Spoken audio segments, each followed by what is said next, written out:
Bismillahirrahmanirrahim. Assalamualaikum warahmatullahi wabarakatuh. Halo semuanya, jumpa lagi bersama saya Yajid Fahmi di Aba Arsal Channel.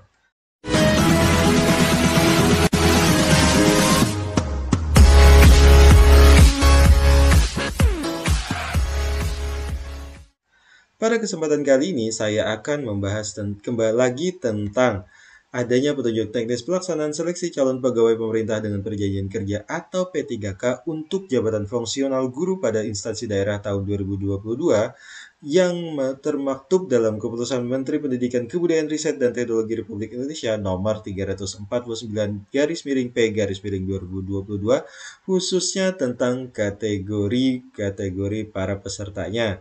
Tapi sebelum itu, bagi Bapak dan Ibu sekalian yang belum melakukan subscribe di Abarsal Channel, silahkan terlebih dahulu tekan tombol merah atau subscribe, dan jangan lupa untuk menyalakan lonceng notifikasinya agar Bapak dan Ibu sekalian bisa mendapatkan pemberitahuan jika ada video yang baru diunggah di Abarsal Channel. Terima kasih atas subscribe yang Bapak dan Ibu berikan.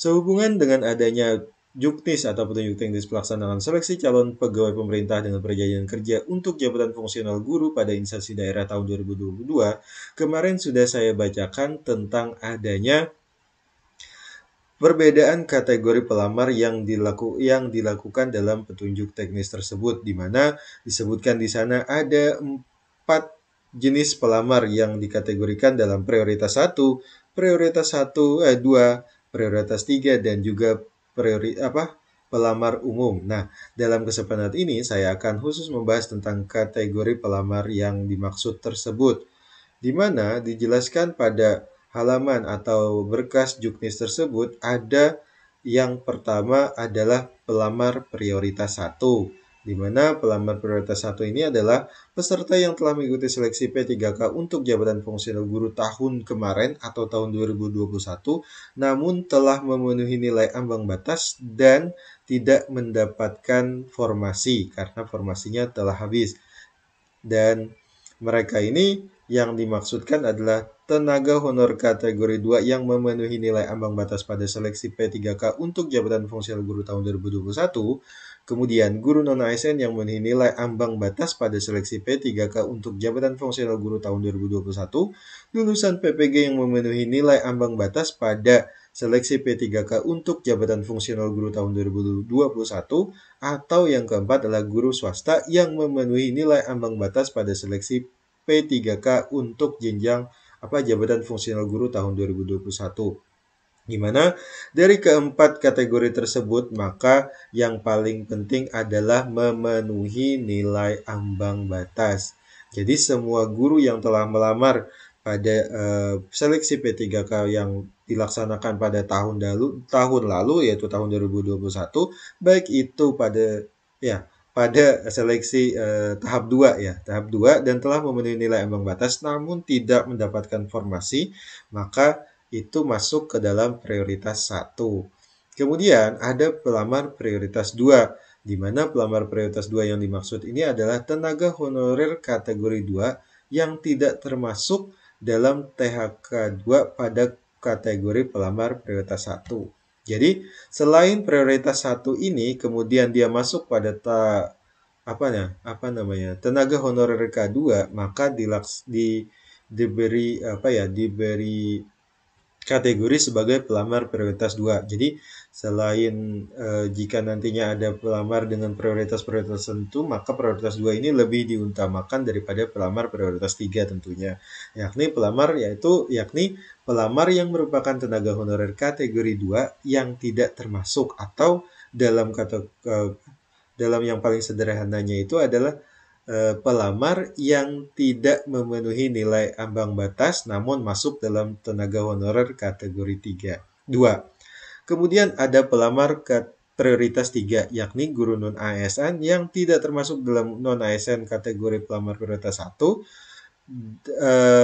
di satuan pendidikan yang diselenggarakan oleh pemerintah daerah dan memiliki keaktifan mengajar minimal 3 tahun atau setara dengan 6 semester pada Dapodik. Jadi Bapak dan Ibu sekalian yang telah mengajar meskipun tidak masuk ke kategori 2 atau tenaga honorer kategori 2 atau tidak memenuhi nilai ambang batas, maka dia masuk ke dalam pelamar prioritas 3 dengan syarat dia telah mengajar aktif selama 3 tahun atau 6 semester pada aplikasi data pokok pendidikan atau Dapodik.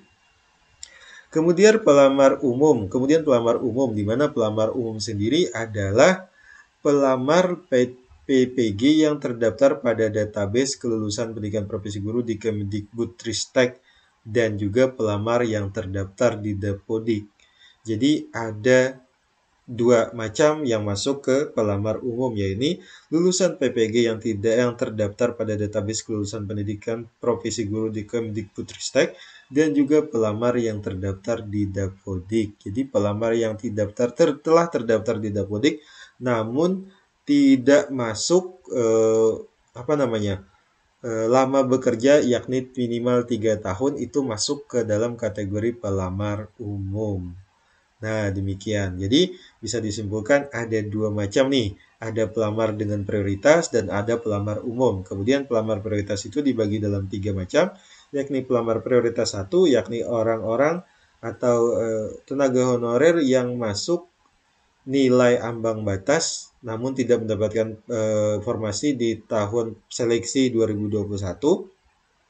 Kemudian pelamar prioritas 2 yakni para tenaga honorer kategori 2 yang tidak memenuhi nilai ambang batas pada seleksi tahun 2021.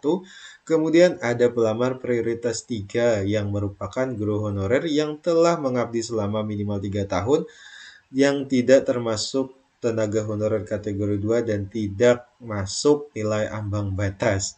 Kemudian ada pelamar umum yang merupakan lulusan PPG yang terdaftar di database kelulusan pendidikan profesi guru di Kemdikbudristek.